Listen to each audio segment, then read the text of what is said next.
Three, two, one. What's happening, guys? This is Logan Robinson from Here the Spear, presented to you by NoGameDay.com. We're here live on a feeling a little bit better, maybe wonderful, fantastic Wednesday evening. We're here nonetheless, and we've got a lot to talk about this evening. Man, oh man, oh man. It seems like this is going to be the start of what should be a pretty entertaining offseason, even though we're not officially in the offseason yet for Florida State football. But quite a bit of stuff happening left and right with the transfer portal. Florida State's got a big-time recruiting class. They're trying to bring in transfer targets. We're talking top transfer quarterbacks, two of them coming into Tallahassee this weekend to visit Mike Norvell and the Seminoles. We're going to talk Marvin Jones Jr., who was for Florida State, went to Georgia. He's now entered the NCAA transfer portal, so we'll be discussing that as well. We're going to talk about DJ Lundy, of course. He just posted just a little bit ago. It always seems to be that way, setting us up with some good topics as always. But DJ Lundy actually tweeting that he intends on entering the NCAA transfer portal. We're going to talk Malcolm Ray, who also says that he's intending on entering the transfer portal. And then at the end, we're going to talk some recruiting with a big weekend ahead. And then also, too, at the very end, we're going to talk a little bit of some FSU basketball and what the future lies under Leonard Hamilton and the basketball squad. But with me this evening is Austin Veazey, our lead basketball writer, sick as well. And then down below is our editor-in-chief, Dustin Lewis. Gentlemen, how are we feeling another week to maybe start feeling better, or is that anger and rage still in you guys? I don't know if it's going away. I don't know if anyone read Austin's column, but 1 week later, and some change now, the anger over Florida State snub not fading around the country has been pretty impressive. But I don't know if Austin's sick or if he's just sick of watching Florida State basketball the last couple of weeks. It's been a crazy time with you got the transfer portal stuff going on, high school recruiting. The early signing day early signing period starts 1 week from today in Florida State, trying to hold on to some guys and add a couple more down the stretch. Then at the same time, you got bowl game preparations going on. We'll be back out at practice next week as the Seminoles get ready to face Georgia in the Orange Bowl, and before we know it, we'll all be up there in Fort Lauderdale. Well, I guess down there in Fort Lauderdale. Mm-hmm. I'm both sick because of the current weather situation in North Carolina, where it went from 60 degrees to 20 degrees in like 2 days. And I'm also just sick of all the bullshit between basketball and Kirk Herbstreit and everything else. I'm just over it. This is the most I've had from VZ cussing in a while. I don't know. I had nothing to do with it. It's not me, but VZ's had a rough stretch here. But yeah, we're in the thick of it, man. Even though Florida State's preparing for a bowl game, we obviously didn't expect for it to be of this kind of caliber where Florida State isn't going to get in the college football playoffs, and then they got to go face, a really, really talented and well-coached team under Kirby Smart with Georgia. But then you're also dealing with all this transfer portal craziness in Florida State, like you said, Dustin, trying to hold on to these top-tier recruits in their class. Then you've also, dip in some drama in there with Florida State's players that you would think would be competing against Georgia in just a couple of weeks in Miami, announcing their intentions of entering the transfer portal just to stir up a few things. We're going to jump into that discussion here in just a minute. But as always, you can listen to this podcast on iTunes, Google Play, Spotify. If you're on YouTube right now, make sure you hit that like button. It would be much appreciated. It goes out to more FSU fans, gets them in here to help give us some topics and discuss in the comments. But make sure you subscribe to on your YouTube. We'll have tons of content while down there in Miami as we get you guys prepared for Florida State's Orange Bowl against the Bulldogs. Gentlemen, let's jump right into it. I think everybody here came in early to, see what our thoughts and maybe our discussion would be on with DJ Lundy. He tweeted. Well, breaking, we have another one, actually. Rodney Hill just put out on Twitter that he's going to be entering the transfer portal right now. Oh, look at that. Here we go. This is just as fun as it gets. I'll try to bring up that tweet right here. This happens so many times on this show. So you just kind of get our raw reactions. But D-Lou, let's speak on this one because this is a kid that you are very, very high on. And I am too, just watching him in practice, and you see his play style and the way that he runs. Here's what Rodney Hill just tweeted live. He said, "I want to thank my coaches and FSU for bringing me in. Much love to all my teammates and the strength staff and trainers that have worked with me while I've been here, but I will be entering the transfer portal." And then let's just go over to DJ Lundy's real quick, because I think there's a lot of similarities between these and also Pat Payton's from last week. But DJ Lundy tweeting, "Noel Nation, it's always been my dream to play at FSU. It's been a blessing to be able to play at this wonderful university. This decision hasn't been easy, but after much thought and prayer, I've decided that it will be best for me, for my career, to enter the transfer portal." So here we are at a pretty interesting spot for Florida State. Two potential guys that, definitely Lundy, a veteran guy, expected to be a starter in 2024, and also Rodney Hill, who would be fighting for that number one spot going into next season with Trey Benson moving on from the program after this season. What are we dealing with here? Just go ahead with that, and I'm going to make sure that we have an article going for that. I'm sure you've already checked too, Dustin. Yeah, I was mentioning there in Discord, but I think it's just this is where we're at now in this current age of college football with NIL and everything. And, we're at the point where players can renegotiate each offseason. I think when a guy's potentially not getting the number that he wants, having this ability to enter the transfer portal and see what's out there while also still being able to communicate with Florida State is something that's very attractive for guys. You look at Patrick Payton maybe last week, Florida State's not projected to return a ton of depth up there up front in 2024. And he has every right to go out and negotiate for a higher number. And same thing with DJ Lundy. You're going to be losing some linebackers after this season. You look at Rodney Hill's situation, Trey Benson is going to be moving on, maybe some more guys in that backfield. So I think that's just where we're at right now in the current age of the sport.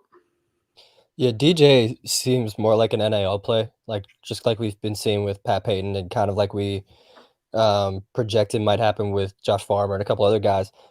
I just think that's what the situation is there. Obviously, it just happened like 30 minutes ago, so a lot of information still coming out there. The Rodney Hill news doesn't surprise me. I think I even said last week I wouldn't be surprised to see someone from this room in the portal, because it's a stacked room. It just really is. There's so much talent, and we all trust Norvell. Rodney, though, but for Rodney. Yeah, Rodney is tough. Obviously, he's a great player. I've called him Baby Pacheco a few times on this podcast, but I had a feeling someone might go, as much as we don't want it to happen. And, he may not even leave. I think a lot of this is NIL. I'm not saying it is with Rodney. I'm not saying it is with DJ. It's just what we're speculating right now. Yeah. And it should be noted with Pat Payton that he has deleted all the tweets about him entering the portal, unretweeted all the stuff. So I think it's way too early to react on a lot of this stuff. It's different for everybody. Fine for. I mean, it's college football free agency. That's where we're at. We're now really in the first third year of this, where you're getting all the kind of, hey, you got agents per se talking with you and giving you some opinionated ideas of, hey, you put this out, you go hear from also other schools as well, but you can't necessarily do that. Of course, if you want to be, you can cheat the system a little bit, but you don't enter your name into the NCAA transfer portal. There's another one too that we need to mention. Malcolm Ray, Florida State's defensive tackle, who has had a really nice season for Florida State this year, has announced to enter the transfer portal too. But like you said, Austin, in the production meeting, hasn't officially put his name in there either, and Pat Payton hasn't either, like you were saying. So what are we? It's quite obvious of what's going on here. And what sucks about it though is that you got a bowl game in a couple weeks, and you're playing a big time program in Georgia, which I think is really diminishes the opportunity for some of these players, even like guys like Pat Payton, that I think too would be great for him to get on film, see what he can do against a Georgia offensive line of that talent. Or, also too, a guy like Rodney Hill here, get some reps. If Trey Benson isn't a full go, like he wasn't a full go in that ACC championship, go out there and put some game film on against a top tier program like Georgia. And Malcolm Ray, there's a handful of guys that I think Florida State, not even these guys enter the transfer portal, but there's maybe guys that are thinking about heading into the NFL, like a Keon Coleman or even Johnny Wilson, having that extra game and showing film against a really talented team could do you some good. I understand you'll have the Senior Bowl opportunities, or you'll have, of course, the NFL Combine, but to be on that national stage in the Orange Bowl in New Year's Six, I think says a lot. And I think they're really missing out these kind of opportunities. But specifically for these guys right here, it's all NIL related. And they're seeing these guys. We talked about it last week with Battle's End. Guys are getting signed, but everybody's getting probably a different number. I don't know how that seriously goes down and contracts and such, but they're seeing what their options are outside of, what they would possibly get at Florida State. But it's just kind of really, I just wonder what goes on in Mike Norvell's head and the coaching staff. They've done everything right, and they've, done what they need to do to fix the culture in there. But what does this do to your teammates? And like, do I really want to go play in this bowl game? Do I want to play against Georgia? Like, what is the mindset now? And you've gone on a roller coaster of a ride where Florida State just got done winning an ACC championship.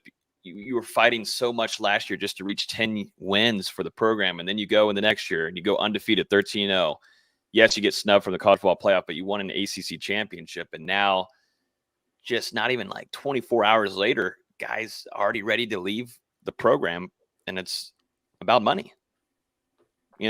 Like, it's easy just to, I don't know. I think it's a sucky situation that Florida State's in. And I feel it for FSU fans too. They're like, what in the world is going on? You don't even get to really celebrate an ACC championship. Mm-hmm. That's just thrown out the door. And now you've got some of your key players and some young studs like Rodney Hill saying that they want to lead the program. It sucks. It's not a fun situation to be in. And, hopefully this gets handled a little bit easier, because you're seeing Fabo, quote tweet DJ Lundy, wishing him the best and such. And you could definitely see some of his teammates vying for him to go get those opportunities and the money side of things. But it's a wild stage of college football that we're in right now, gentlemen.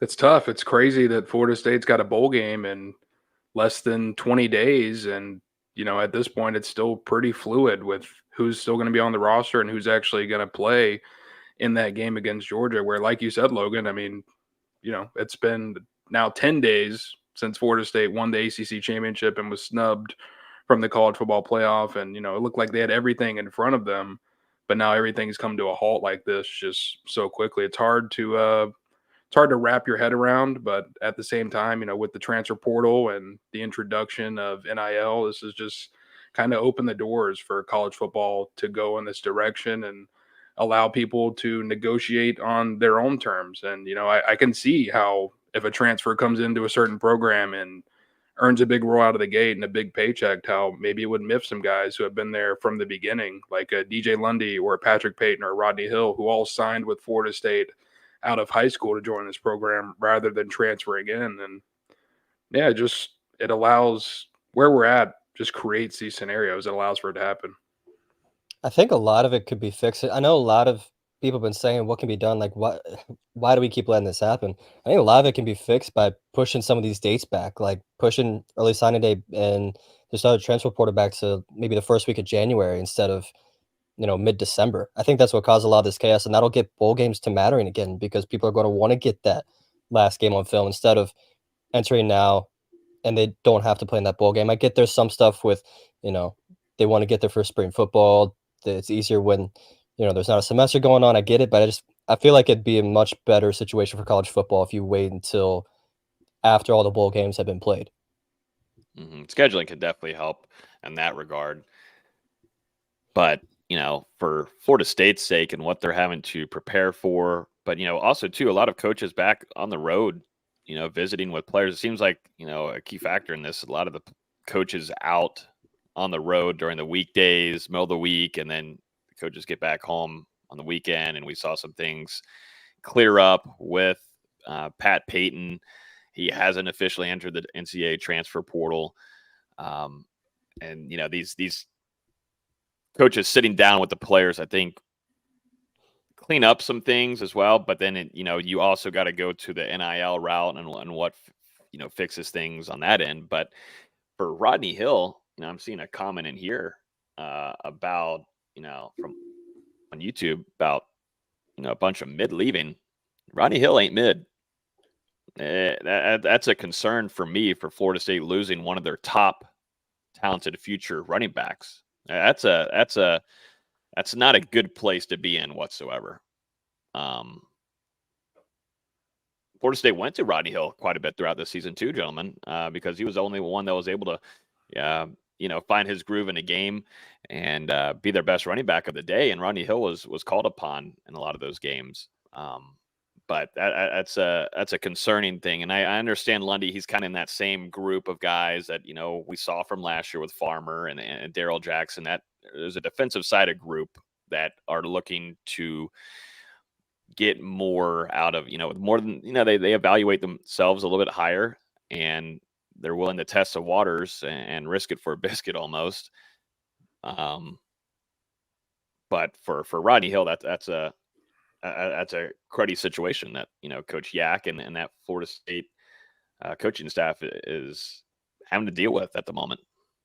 It's shocking, and it's a big blow to that room, especially with us thinking that Trey Benson probably going to move on to the NFL after this season, and that would mean Rodney Hill in line to play a pretty big role for Florida State in 2024 with Lawrence Toafili expected back in the fold. You know, we saw Keziah Holmes sign a deal with Just Win Management a couple days ago. It looks like he's trending towards a return to Florida State next season. You still got Samuel Singleton in the fold, but now to have Benson, Rodney Hill, and CJ Campbell all transfer out or go to the NFL in this short of a span, it's really tough. You do have Cam Davis and Mekhi Danzy coming in. You've got to wonder now, does this have Florida State potentially kick the tires on a running back in the transfer portal to add an influx of experience immediately, like we've already seen them have success with Benson in the past and also Jashawn Corbin? But it definitely changes the dynamic a ton. And, you know, we expected Florida State to be a little bit more selective, I think, in the transfer portal this go around. But now with some of these unexpected departures and entries, and we'll see if they actually officially get in the portal, Florida State might be going hunting a little longer than they anticipated. Maybe I'm in the minority. I'm not that concerned if he does leave. I really like Keziah Holmes. I really like Lawrence Toafili. And, you know, granted, Sam Singleton only played in a quarter of a game, but there's definitely some potential there. And Cam Davis is a guy I think you have to get on the field right away. So I'm not that concerned about it. We all like Rodney Hill here, but as I just said, I really trust Norvell when it comes to running back evaluations. And if he decides that it's best for Rodney Hill to move on, I think the running back room is plenty talented enough. I think, you know, Mike Norvell, he evaluates talent, one of the best in the country at putting running backs in the room. Jordan Travis just tweeted with a interesting emoji. I don't know what that is showing up here on TweetDeck, but let's see what he's got here. Probably shocked. And I was about to mention, well, I was about to mention too, a lot. It seems like a majority of these guys that are tweeting this, they have not sat down with a coach about it. You know, this is all decided on their own end. I don't think he's sat down with the coach. And I'm not confirmed or anything, but a lot of these seem like this is kind of, all right, you know, just made up the decision on your own type of deal. Hasn't had a full on discussion with the coaching staff. And we usually will see that cleared up. It's usually around the middle of the week where things like this happen. Coaching staff isn't near or in Tallahassee, and then get back and things are cleared up. But yeah, Jordan Travis, a little shocked there by Rodney Hill entering the transfer portal. But yeah, I mean, you know, Mike Norvell does a great job in that running back room, and there is some guys that have shown some upside, but the player that's shown the most upside is Rodney Hill. And, you know, he's intending on entering the transfer portal, and you've got a strong and talented, really good running back coming in this next class with Cam Davis specifically, and another one too, and that running back room. But, you know, it's just something something to it's like a lot of these. It's just something to monitor at the moment, type of deal. Until those names officially enter the transfer portal, you're kind of just waiting to see. Like I just said, the coaching staff is able to sit down with these guys and clear some things up, because it sure isn't about, to me, at least for Rodney, definitely not for Pat Payton, and definitely not for Lundy. It's not about playing time here. It's just about getting those opportunities and getting the cash. And we'll see what happens. Eventually, Norvell is going to set the precedent that, hey, you can ask for all you want. You can leave if you want. I don't care. I think that point's coming because, there's only so much money. I get battles ends between all this stuff about, hey, we're getting such and such donations. We've been getting such great support from the fan base. It's not infinite. Eventually, you're going to have to let some guys go and say, hey, sorry.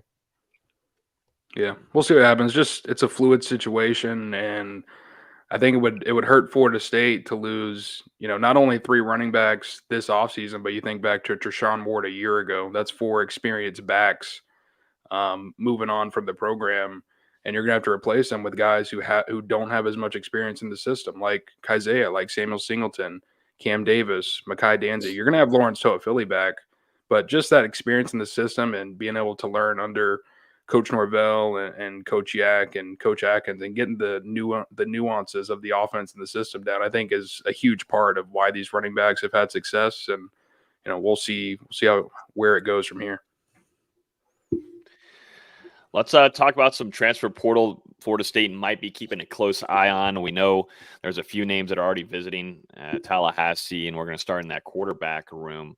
Some talented guys coming in with some experience on the college football level. We're going to start with Washington State's Cam Ward. We were told today that Cam would be visiting Florida State early kind of this weekend. So something to watch.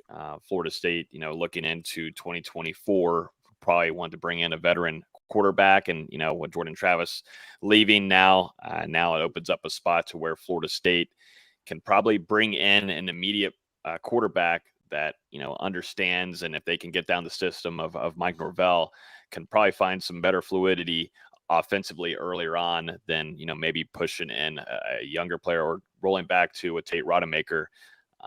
And you could still see, Brock Glenn, got Luke Rummenhoek coming into that 2024 class, but do you want to bring in a veteran transfer quarterback? And it seems like Florida State, yes, they want to do that. And so they're bringing in Cam Ward and also DJU from Oregon State, former Clemson quarterback. Florida State knows about DJU quite a bit.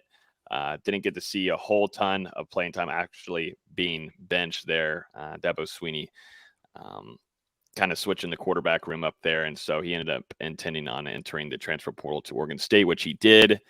But I'm going to bring up some stats for both of those quarterbacks. But thoughts on both of them? We were talking about in the production meeting, and kind of just trying to figure out who would fit the best in this offense, and also got to compare 2 different kind of weapons that these guys would be coming in to deal with, rather than what they had at Washington State and Oregon State.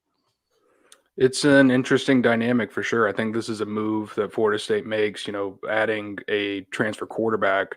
This is definitely a 1-year deal, and you bring in someone that can help the program a ton in 2024 while Brock Glenn and Luke Rummenhoek continue to develop. It's kind of like a bridge, and then you go into 2025, I think, and that's going to be the year Rummenhoek and Glenn battle it out for the starting job. But DJ Uiagalelei and Cam Ward are two of the best transfers. Butchered that. Yeah, whatever. 2 of the best transfers on the market. You called him DJ Ukulele before. We're gonna have to bring that video back up. Yeah, exactly. If he ends up choosing Florida State, we're gonna have to bring that back DJU. up. Like I said, I'm not even gonna give it a shot. I don't care. It's Uiagalelei. Wow, that is not how I would have expected. But 2 of the best options on the market, 2 guys that are really experienced. You look at DJ and Florida State, they've got a ton of familiarity there facing him in 21 and 22, where he was able to lead Clemson to victories over the Seminoles, 1 in Tallahassee, 1 in Death Valley. And, he's played in the ACC before, had a pretty good year over there in Oregon State, a career high in passing yards and yards per attempt, 21 touchdowns to 7 INTs. And I think there's a lot of potential there that Florida State could potentially tap with Tony Tokars and Mike Norvell and Alex Atkins working with him for a year. And Cam Ward, dominated the Pac-12 for much of the last 2 years, put up some really good stats at Washington State, beat Wisconsin this year, beat Oregon State, very close loss to Washington. And they're just two very talented players, and they would both fit into what Florida State wants to do. Yeah, we're having a debate about them before we started the podcast. Dustin would rather have DJ. I think I'd rather have Cam Ward, but it's one of those that Ward, I think, has the higher ceiling, whereas DJ has the higher floor. No matter who Norvell rocks with, we're going to be supportive of him, obviously, and we trust him to make the right decision. I'm not convinced DJ's that guy. I'm really not. They really relied on the run game this past year at Oregon State, which, granted, I think Florida State will as well. But all this narrative of he took such a massive step forward this season at Oregon State from where he was at Clemson, I just didn't see it. His stats are pretty similar. His interception rate is slightly higher, but he did throw less attempts and had a higher passer rating. But they were too similar to what he did at Clemson. We were all trashing him at Clemson. So we'll see. Norvell's going to get the best out of them no matter who he decides to get. I just think Ward I think he's just going to be a better playmaker. I just think that's who he is. I know he didn't win that much at Washington State last year, but as we just saw on that screen, a lot of those losses were close. It wasn't like he was getting blown out every game, take away the Arizona game. But like you said, he was in the game against Washington. He was close against Cal. He was close in all of these games. And if you get him a better team around him, I think he could be a successful quarterback in a good system. I think there's pros and cons, with both players. DJ obviously would be going into his 5th year in the FBS and has played in a ton of big games. I think everyone thinks back to, it's been years, but everyone thinks back to that performance he had against Notre Dame on the road where, he was just absolutely prolific. Like, the talent is there for him to turn into a potentially special player. And we've seen the way that, and they had more than 1 year to work with him, but what Mike Norvell and Tony Tokars and Atkins and that coaching staff were able to do with Jordan Travis throughout his time in Tallahassee, and to develop him, insane. And you got to think if they're able to do something similar with DJ, he could unlock a big part of his game. And Cam Ward, a great player as well, but this is a spot Florida State could potentially get into a bidding war with Miami, and I'm not sure that's something you want to go down. But having both these guys able to get into Tallahassee over the next couple of days, I think Florida State's going to do its part to make a big impression here and try and get at least one of them to lock down before they end up departing. If it does end up being DJ, I'm either going to have a lot of content this next season. I'll be tweeting that ukulele video out every game for the next month, or for the next season, or I'm going to have a lot of crow to eat. Either way, I'll be here for him. I'm going to trust Norvell and Tokars and that staff no matter which direction they decide to go, and they've earned that right. And at the same time, there's other quarterbacks going in the portal as we speak, like Malik Murphy just entered the portal from Texas. I wouldn't mind kicking the tires on that. Yeah, why not? Why not, right? You see the attributes, and if you see what Coach Tokars has been able to do too with these quarterbacks, not only as your starter, but your backup as well, as being able to develop them and getting the system down too. And that's something that Mike Norvell, getting those two players, and they can fit the system well, but having the reliability and taking care of the ball is huge for this offense. And, taking care of that running back room that's already coming in. You've got a talented room. We were talking about it earlier, but there's so much talent on the outside too. And you look at the future of the tight end room, wide receiver room, some of the true freshmen that are on the current roster right now with Hakeem Williams, also too with Vondravius Jacobs, who we all love. Man, look back at Hakeem Williams as well. A few flash plays too this season. Didn't know he had that speed. There's so much talent that any quarterback coming in should be kind of licking their chops at.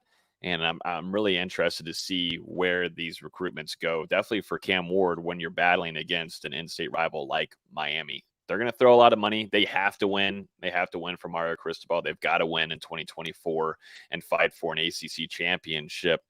And DJ, someone that was at Clemson, he knows about Florida State very well. And, him coming down to Tallahassee and taking a visit I just don't know which one to really go with. Like you guys said, it's really just about who Mike Norvell and Tokars. I think they both see the talent in those guys and what they can do inside Florida State's offensive system. But actually getting down to sit and talk with these guys is big, and we know how big that is for also Mike Norvell. bringing in guys of this caliber, you're bringing in a quarterback, a starting quarterback. You really want to make sure that you're bringing in a player that fits the culture and the mold that this program has been able to fix in the last couple of years. So that's another big thing that they've got to take care of.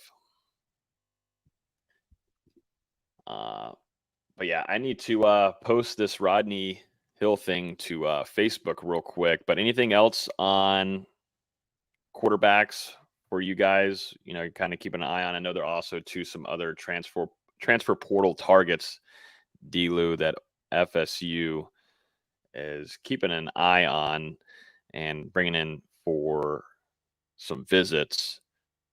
But we're in the midst of a live breaking news type of scenario. And here we are. And more breaking news.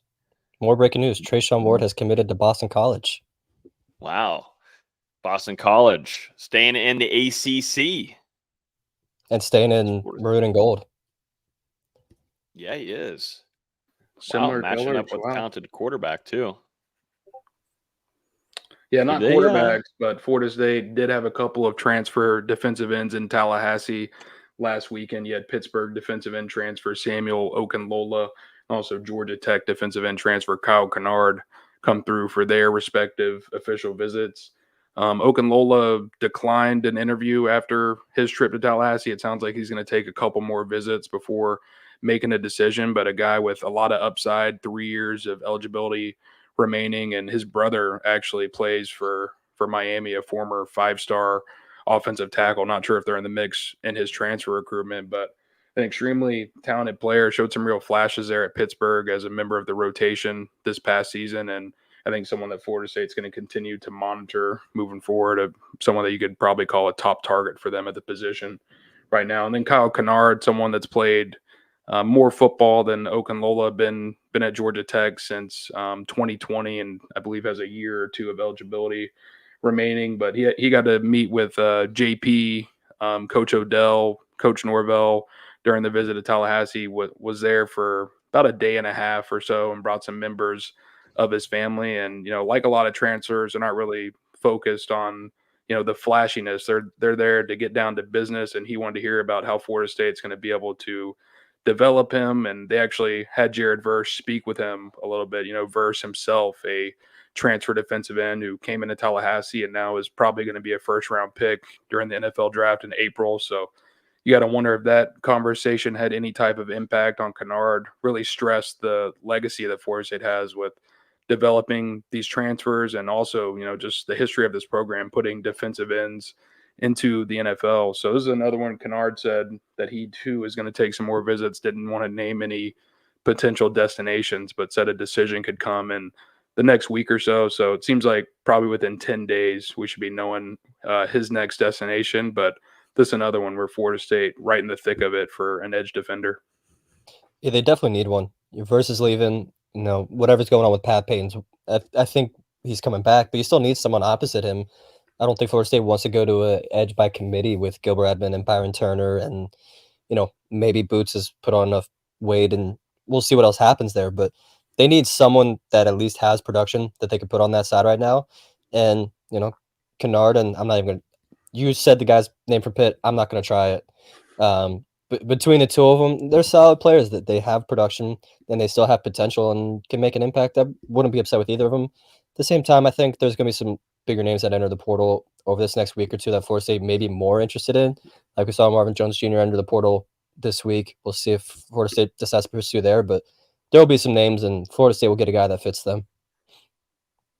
Yeah, it's due diligence, and there's some other guys out there that Florida State has expressed interest in, just haven't been able to set up official visits just yet. And, like you said, Austin, Marvin Jones Jr., a Florida State legacy who committed to the Georgia Bulldogs over the Seminoles back in that 2022 recruiting cycle, now in the transfer portal after 2 years in Athens. And you've got to think with Florida State, as you just said, needing at least one body, and it seems like multiple guys really to come in that defensive end room to make an impact next year.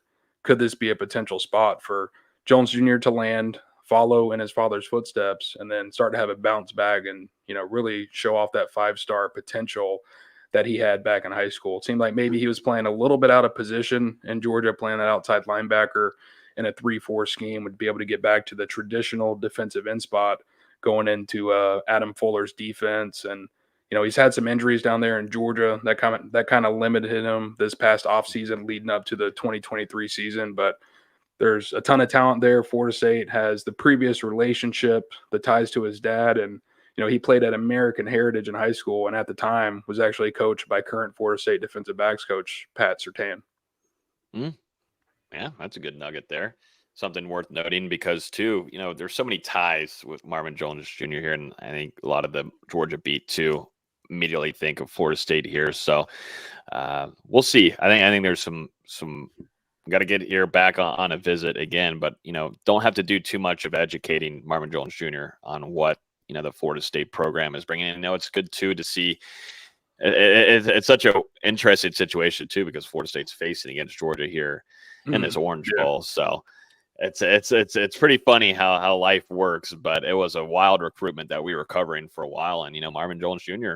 thought highly of Florida State there at the end, and they did quite about as much as they could in that recruitment, but ended up going with Kirby Smart. But like you said, it's not fitting correctly in what maybe scheme-wise that Marvin Jones could be playing in better under Adam Fuller, what Coach JP does at defensive end position, and what you could look forward to playing time-wise, too, which Florida State obviously loses Jared Verse after this season. And I will say Marvin started to finally play some more down the stretch. He was really only getting 10, 15 snaps for the first half of the season. Then the last 4 games, 26 snaps against Ole Miss, 23 against Tennessee, and then 30-plus against Georgia Tech and Alabama. So he finally started to see playing time, but he still wasn't really being rotated in as a pass rusher. I mean, I think his highest opportunity was 8 pass rushing snaps in a game. I feel like he's too talented to be that limited. I feel like Florida State would give him that chance.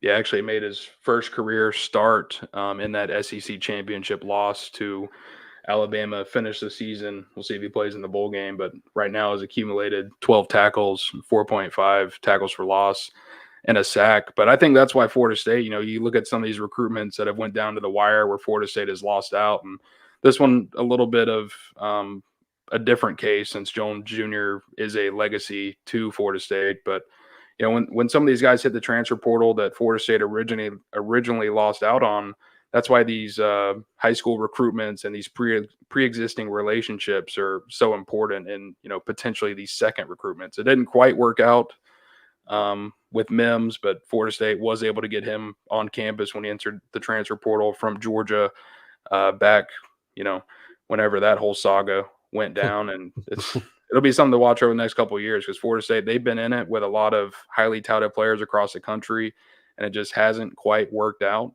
But when these guys hit the portal and look for new homes, Florida State right there ready to take them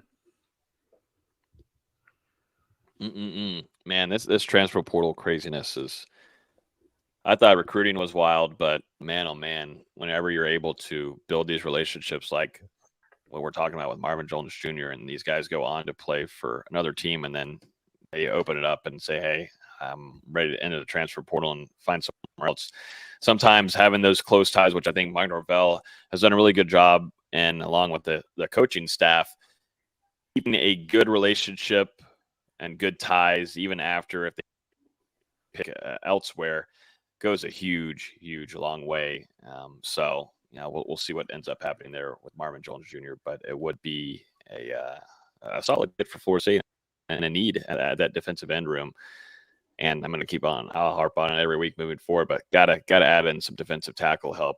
I mean, now with Florida State players leaving in the transfer portal, like a guy, if it does end up happening with Malcolm Ray, got to start finding some extra help there on the inside moving forward. That's something that Florida State's got to do, not only in the high school recruiting trail, but going to have to pursue that in the transfer portal this offseason.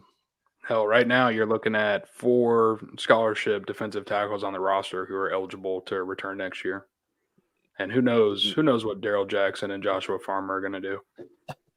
They're half of those numbers I'm talking about. Yeah, literally. And you haven't even been able to. You'd love to find another Braden Fisk if possible. Yeah, those are very rare to come by. But we'll see what Odell Higgins and Adam Fuller are able to do. But speaking of recruiting, I want to jump into some recruiting talk here, gentlemen. Big weekend, Florida State going to be hosting some big time Florida State commits, also some targets. But KJ Bolden, someone that Florida State actually went and visited with earlier this week, it did a home visit. But KJ Bolden, Auburn's pursuing very hard here, and Florida State still has him committed. But got to see a lot of the coaching staff go visit him. Also got Cam Davis, Florida State's prize running back commit in that 2024 class. Maybe some other names, D-Lou, that you could mention and throw to me on what some FSU fans should be looking into this upcoming weekend.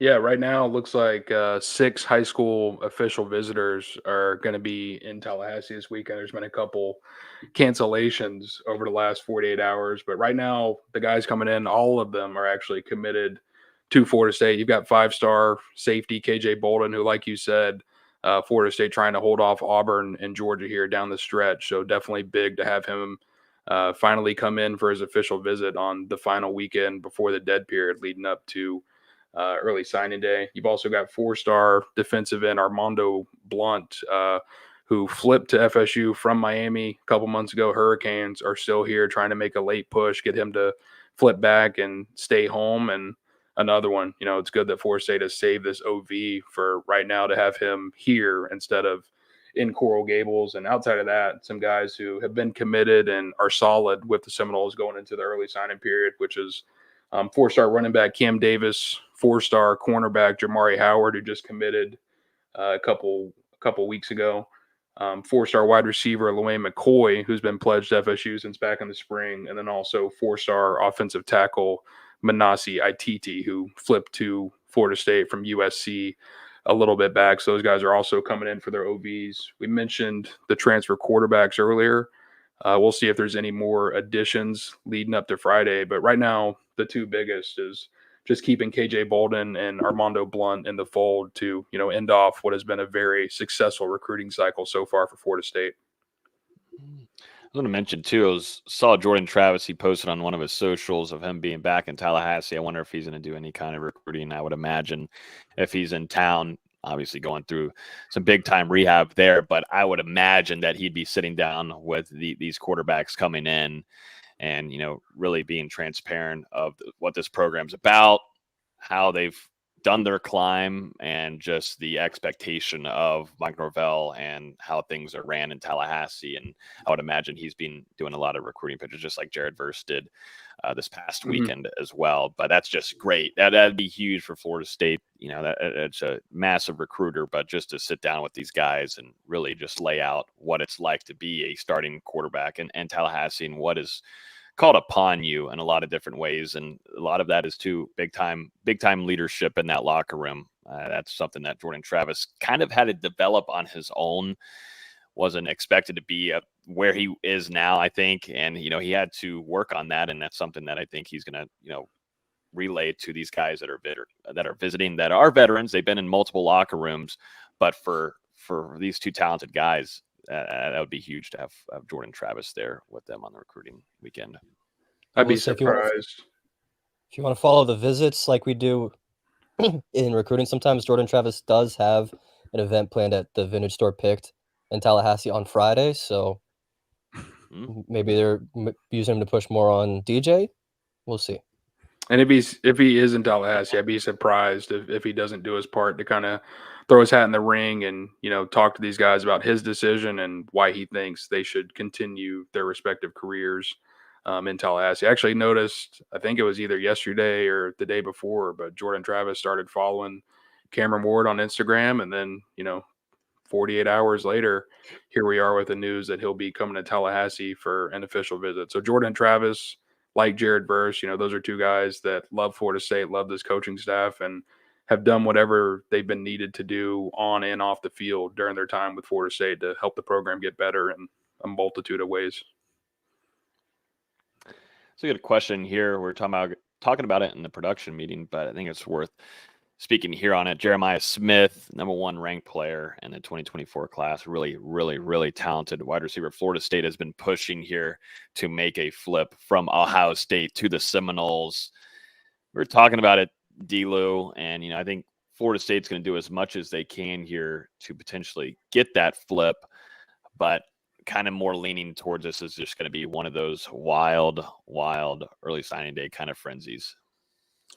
You never know. I mean, Florida State, they've given it their best shot. They purposely saved that official visit to host Jeremiah Smith, this late in the recruiting cycle to kind of get some momentum here. And, it looks like in this case, it kind of worked out exactly how Florida State wanted, where you bring him in for an official visit right after, he's already in town for the state championships, which he absolutely dominated to get a ring to close out. Well, actually, they're going to have one more game. That's why. So he can't visit anywhere this weekend because his high school is playing in basically like a national championship type of game against another highly regarded high school. So they're going to be playing this weekend. He's not going to be able to go to another school. So Florida State actually ended up getting what looks like the final visit to a school before Jeremiah Smith signs on December 20th. So I really think Florida State's done everything they can here with, Mike Norvell and Ron Dugans and this entire coaching staff making a big push for Jeremiah Smith. And you've seen the production on the field with Johnny Wilson last 2 years, Keon Coleman leading the ACC in touchdowns and coming in and having a huge year during his one season, likely one season in Tallahassee. He hasn't declared yet, but we're expecting him to. So I think Florida State, they've given it their best shot, and we're going to see where everything falls a week from today. I always think it's interesting, when a prospect who's been committed to somewhere for a while, Jeremiah Smith, you can see committed to Ohio State since December of last year, but when they go into these signing days and they're still going to make an announcement, that's always interesting to me. It seems like it's going to come down to Florida State, Miami trying to flip him from his commitment to Ohio State. I think FSU has the better shot to do so as of now, and we'll see if they're able to make one last push here and kind of get it over the top these next 7 days. There's also a question here about bowl game practices. When does that begin? We got word today on the schedule for Florida State, and they'll be hitting the practice fields in preparation to face Georgia next week. They're going to be practicing on Tuesday around 10 o'clock, kind of around that same time frame as they did earlier in the season. And then they'll go through and start their preparations then. But they're going to begin practice and bowl prep officially on Tuesday of next week, which, D-Lou, you'll be there in attendance, of course, at the practices. And then we'll also be hearing from Mike Norvell on that Wednesday, the day after the first day of bowl prep, to talk National Signing Day. Yeah, Florida State's been having some practices, but they'll finally let us back out there next week after nearly a 3-week hiatus. And like you said, we got to open practice on Tuesday and Thursday. FSU is going to practice on Wednesday, but it'll be closed. We're going to speak with Norvell and likely some of the assistants, I would imagine, for the early signing day stuff. And, then it'll be on to game week in Fort Lauderdale. It's all coming real quick. I know. And I was going to say, too, you go into these practices is going to be actually pretty big for you. It's going to feel like going to NFL practices here with the Bucs. Who's available, who's not, who's actually there, who's intending on playing, who's practicing. Too bad I can't tell you. I know, right? You can't really, I guess, tell the fans unless, though, you see Keon Coleman come in, helmet, pads, he's practicing, get on video, boom, get up on socials. And then also, too, I think there's a plethora. People want to know if Pat Payton comes up, he's practicing. Still got a week till you'll at least go view Tuesday's practice. But is a guy like Rodney Hill intending to being out there? There's a lot of question marks going into this bowl game prep on players intending on playing in this Orange Bowl, because we haven't specifically heard outside of Johnny Wilson, who said he's opting out of the Orange Bowl. There hasn't been any official word from other players. And I think that's something I'm intrigued by, of, seeing who y'all end up getting out there and actually suiting up to practice next week. That's what makes this such a fun time. And, I remember last year Florida State had, 15 guys or so entered during the winter window, about where we are right now. And the majority of those players ended up staying with Florida State, going through the bowl game practices. and then dressing out for the Cheez It Bowl. I think there was even a couple who ended up playing in that game against Oklahoma. So it seems like as of now, the majority of guys who have announced their intentions to move on are probably going to stick with FSU and finish things out through this game in the Orange Bowl against Georgia. I did clarify CJ Campbell specifically informed me that he will still be with the team, even though he's exploring his options elsewhere right now. Was on an official visit to Florida Atlantic over the weekend. So we'll see what happens. That's what makes this so fun. Everything is just it's fluid. It's a toss up. It's like this one day, but it's like that the next day, and can't wait for the window to be over. Mm-hmm. Hey, it creates for some entertainment. I know Florida State fans, after what they had to deal with a week and a half ago, almost 2 weeks now, would like some relaxation and just enjoy some nice bowl game prep and have a lot of their stars and their starters play against Georgia, because I think a lot of FSU fans kind of curious. Of course, you don't have Jordan Travis and not going to have Johnny Wilson, but you're kind of curious of what Florida State would look like against a program like Georgia and what they can bring. Definitely defensively, what Florida State showed in that ACC championship, and I think we're really caught up in the college football playoff, but Florida State's got to play in an Orange Bowl. They've got to play against Georgia, and I'm really looking forward to seeing how they match up against the Bulldogs and seeing where FSU is at a program. And like I said, it's hard to really get a true test because you don't have that game-changing quarterback in Jordan Travis. But still, if you just want to look specifically on the defensive side, man, I'm really, really intrigued what they end up putting out there for us in a couple weeks when we're down there in Miami. Let's jump into some really, really fun stuff here, and we won't spend too much time on it because Visa, you're sick anyways. Leonard Hamilton's making you sick in more ways than one. Yeah. USF comes from Tampa, and they come they beat Leonard Hamilton 88-72. I'm not. It's kind of the point. Old Yeller. If you haven't watched that, maybe go and watch it. You probably get the gist of what I'm bringing up here, but it's over. I refuse to acknowledge that game. That I just don't think that USF game happened. I just want to get it out of my mind. It's been a bad December on just all fronts, if we're being 100% honest. Ready to just get to January. Just ready for it.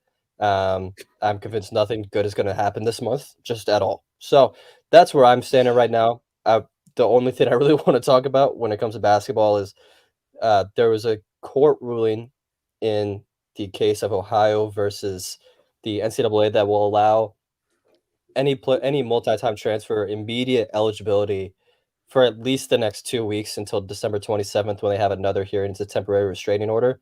So that'll give a guy like Primo Spears the chance to be able to play. Whether Coach Hamilton plays him or not, still up in the air. This really just came down, a few hours ago. But the NCAA said they're not going to retroactively punish anybody or declare them ineligible if they play in these next few games over this couple of weeks. So I'm looking forward to that. Hopefully we can see Primo on the floor, because I really just want to see someone that can score the basketball, because we just haven't seen that. USF was so physical with Florida State, and they couldn't get anything going. They couldn't get passes side to side. They couldn't get downhill, and they simply need a guy like Primo Spears that can get up shots. We had one good episode of basketball this season, and yeah, I think that's all we're gonna have. Yeah, I'll say 1.5, because I said I was drinking the Kool-Aid before the Florida game. And then after the Colorado game, I was pretty excited. So I'll say 1.5. But yeah, it's gone downhill quickly. And That's tough. Just a spoiler warning: it's not going to get any better Saturday. SMU's got a really, really good defense, and I'm probably at the point where I was last season, where I'm just going to pick them to lose every single game until they prove me otherwise. Yeah, you got SMU, and then you got North Florida coming in. Who did North Florida beat FSU last year? Yep. I think so. I love how Logan knows. He knew before I knew it. I know one of the players on their team, so I've tried to put last season out of my mind. They did not play UNF last year, so you lied, Logan. 2 years ago. It was 2 years ago, though. And 2 years ago, it was at home. Florida State won that game. It was closer than it needed to be. but they did win that game 2 years ago. So Was it don't really? get on here and start lying, Logan. It's not a good look. Dustin led me into it. I thought that they did. Yeah. They lost to UCF They and also Stetson lost to some and other Siena. bad team in Florida. Yeah, maybe it Yeah, was Stetson. Stetson's in Oh, the Stetson. land. Yeah, Hmm. trust. I I've think been to so. Stetson's campus. It is terrible. I can't believe that is quite a team to lose to. Yeah, I wasn't very happy about it. Like last year was just a shock. Like I wasn't mad. I was physically mad at the USF game. Let me flip this real quick. Then we'll end it off here. But Herb Street put out a tweet earlier this evening. This is from Chris on Facebook. How about the Herb Street Twitter rant crying session? And yeah, Kirk Herbstreit took full advantage of how many characters he could put into Twitter. And you knew it was coming too. I mean, he was getting blasted by FSU fans, also a lot of college football fans too. But Kirk Herbstreit here for our audio listeners. I know our live stream people viewing in can see what he tweeted, but this is Kirk Herbstreit. I don't really think I'm gonna go through all of this. I was going to say, please do. Yeah, I don't think I'm we'd gonna be go through all We'd this. be here too But long, and I'm ready to go.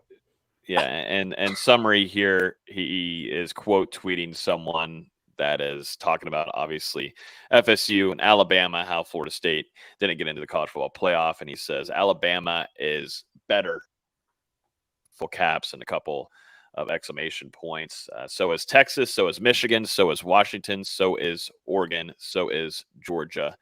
He says he watches 10 to 15 games a week live from September to early December. He's talking about the most deserving. If the college football playoff wants to switch up things and put in the most deserving, then Florida State would be in there. But Florida State isn't the best four. He brings up some days of Bobby Bowden, also to just the brand that Kirk Herbstreit loves a ton. And, you know, he hates that an undefeated Florida State team has been left out of the college football playoff.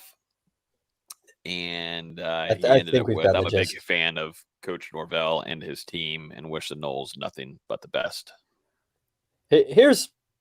I'll say a few things before my voice goes out on me.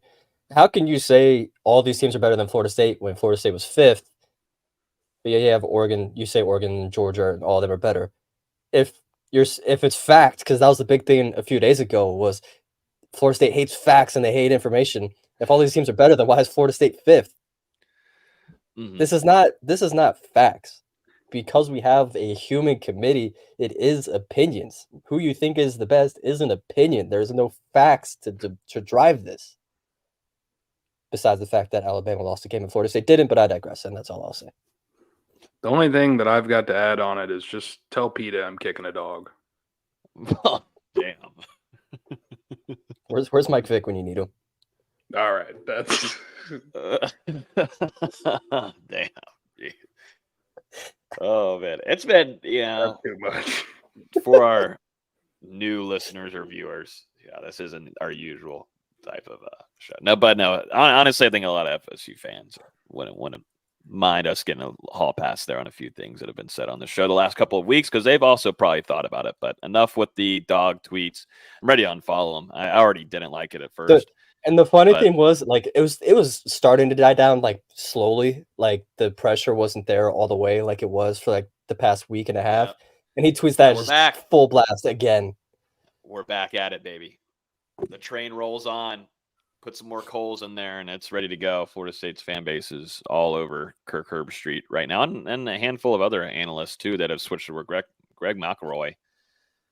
We didn't really have time to talk about what analysts' thoughts and such, and maybe we'll talk about that next week. Or you could just read my article. A lot of analysts switching up, man. Or yeah, read your article, the column that we put on NoleGaming.com was definitely a piece that I think a lot of FSU fans would relate to. And Kirk is building that shield, because I'm pretty sure he just put up a couple of days ago. He got a new puppy, so now we gotta add multiple dogs to. I think he has like 4 dogs. But I think Ben's the one that travels. It's right here. 4 days ago. Here's Big Ben meeting his new puppy for the first time. Great. Yeah, but I think he has other dogs as well. Yeah. Yeah. Just not to rile anybody up It's already 8 o'clock. People need to have their dinners and enjoy the rest of their evenings and finish off their week and some peace. But Kirk Herbstreit not really helping himself there, but you just knew that eventually that he would snap, and he kind of did on the Pat McAfee show a little while ago, talking about a lot of didn't want to name the group of people, but definitely Florida State fans or any kind of college football fans in favor that Florida State got snubbed and screwed. Tell them that a lot of people are bitching, literally, unquote, bitching about it. So just to pivot quickly, looks like LJ McRae just put up a post, and Florida State did the in-home visit tonight. Mike Norvell, JP, Adam Fuller, Coach Odell, and Pat Surtain all there for that one. So I guess they were in LJ McRae's living room whenever the Rodney Hill news went down. Mike Norvell's smile in this picture looks like he's smiling through the pain a little bit. He's had a few of those.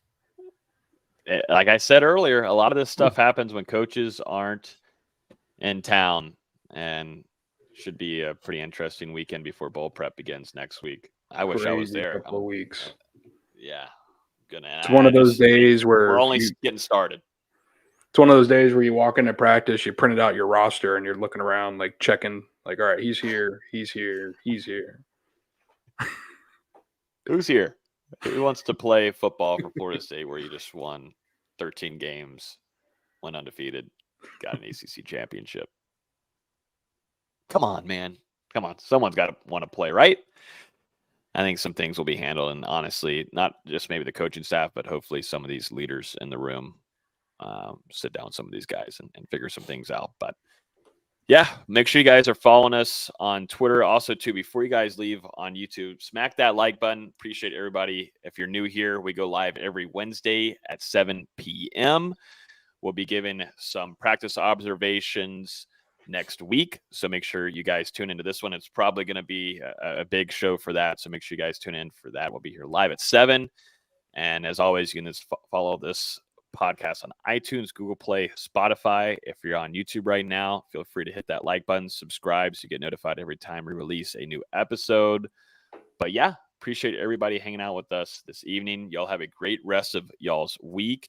And like I said, make sure you're staying tuned to NoleGameDay.com. There's tons of stories dropping, transfer portal, recruiting visits, interviews, big news stories, everything imaginable as we get prepared for Florida State to take on Georgia and the Orange Bowl.